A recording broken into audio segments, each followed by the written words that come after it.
नमस्कार दोस्तों, स्वागत है आपका आपके अपने यूट्यूब चैनल स्पेशल एजुकेटर गौरव में।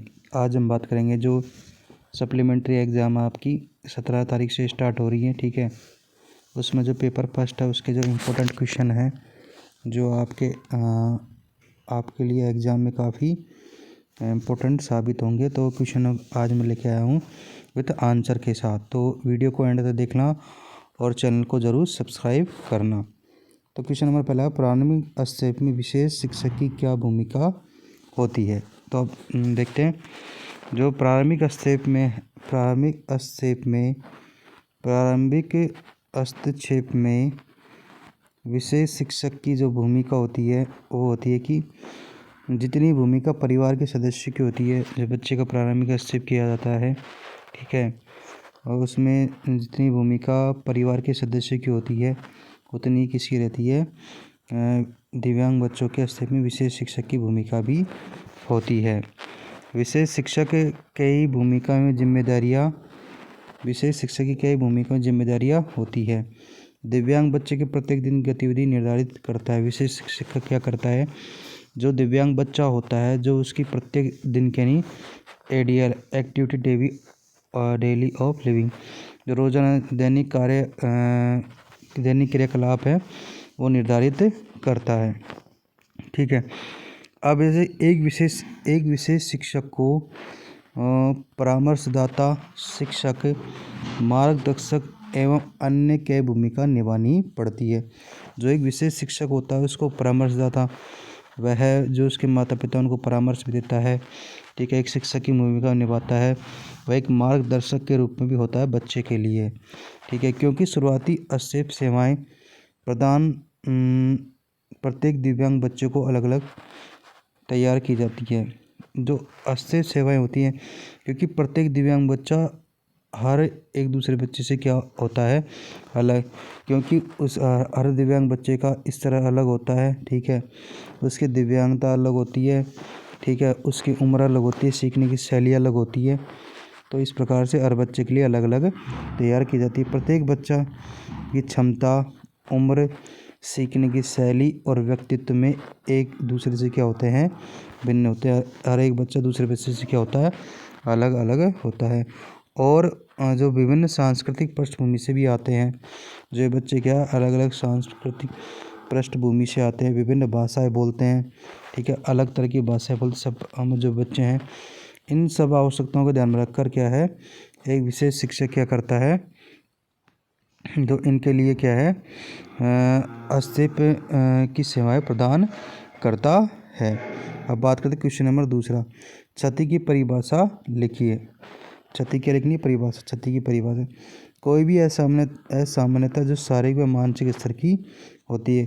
कोई भी असामान्यता जो शारीरिक व मानसिक स्तर की होती है उसे क्षति कहलाती है। क्षति में क्या प्राणी की क्षमता होती है, जो व्यक्ति की कैपेसिटी होती है किसी भी कार्य को करने की। ठीक है, उसको प्रभावित बिना ही उसकी संरचना व कार्य प्रणाली क्या होती है, प्रभावित होती है। मतलब कोई व्यक्ति अगर उसका शरीर चोट लग गई है ना, जैसे मान लो कि जैसे किसी व्यक्ति का शरीर क्षतिग्रस्त होता है, किसी व्यक्ति का कोई शरीर क्षतिग्रस्त हो गया तो वह चलने में अक्षम हो जाता है। इस प्रकार शरीर के जो कार्य करने की गति है, ठीक है, जो प्रणाली है वो क्या है, किसी भी कार्य को क्या है, धीरे धीरे करेगा, तो इसे क्या कहा जाता है, शारीरिक क्षति कहा जाता है।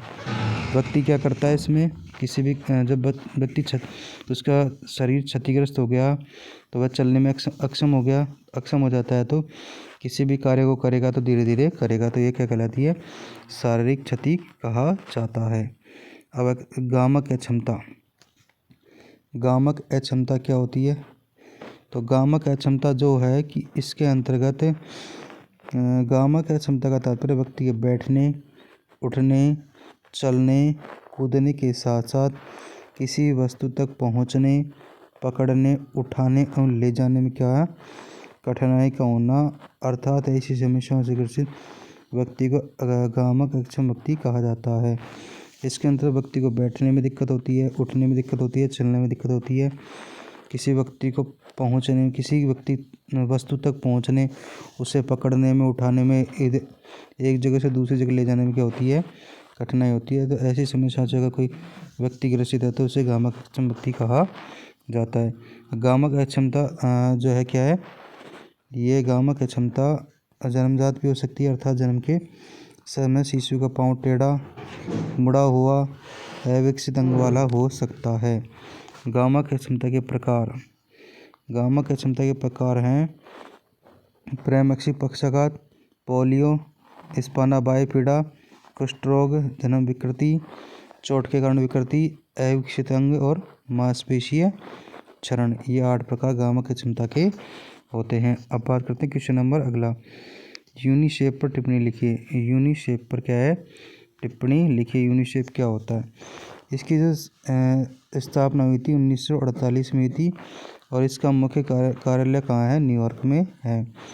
इसके अंतर्गत यूनिसेफ में 190 से अधिक देश और क्षेत्रों में बच्चों के जीवन को बचाने और उनके अधिकार की रक्षा करने के लिए और किशोरावस्था के दौरान बचपन से ही उनकी क्षमता को पूरा करने में मदद करने के लिए कार्य करता है। यह क्या करता है, इसका कार्य क्या है, देखो, यह बच्चों के शिक्षण, प्रशिक्षण, रोगों से बचाव, व्यावसायिक प्रशिक्षण, पोषण, बाल संरक्षण, शिक्षा, बच्चों के लिए नवाचार, अनुसंधान और विश्लेषण, राष्ट्रीय स्तर पर कार्यक्रम और नीति बनाना व एचआई के संदर्भ में कार्य करना है। ये इसके कार्य होते हैं। यह बच्चों के शिक्षण, प्रशिक्षण, रोगों से बचाव के लिए कार्य करता है, व्यावसायिक प्रशिक्षण देता है, उनको पोषण के लिए कार्य करता है, बाल संरक्षण के लिए कार्य करता है, शिक्षा के लिए कार्य करता है, बच्चे के लिए जो नवाचार को नए कार्य उनके लिए कार्य करता है, अनुसंधान के लिए कार्य करता है, विश्लेषण के लिए कार्य करता है, राष्ट्रीय स्तर पर जो कार्यक्रम बनाता है और नीतियाँ बनाता है वो यूनिसेफ के द्वारा बनाई जाती है और एचआईवी के संदर्भ में भी कार्य करता है। अब इसकी फुल फॉर्म इसकी यूनिसेफ की United nation international children emergency fund. United nation international children emergency fund. अब बेंचमार्क दिव्यांगता। बेंचमार्क दिव्यांगता का मतलब है किसी भी व्यक्ति में प्रमाणित दिव्यांगता का स्तर कितना होना, कम से कम 40% होना, उसे बेंचमार्क दिव्यांगता कहते हैं। तो आप हमारे चैनल स्पेशल एजुकेटर गौरव को ज़रूर सब्सक्राइब कर ले और जुड़े रहिए। टेलीग्राम चैनल स्पेशल एजुकेटर उसको भी ज़रूर ज्वाइन कर ले। आपको सप्लीमेंट्री एग्ज़ाम की हर पेपर की वीडियो आपको मिलती रहेगी। धन्यवाद दोस्तों। वीडियो अगर आपको अच्छी लगी तो अपने दोस्तों के साथ ज़रूर शेयर करें।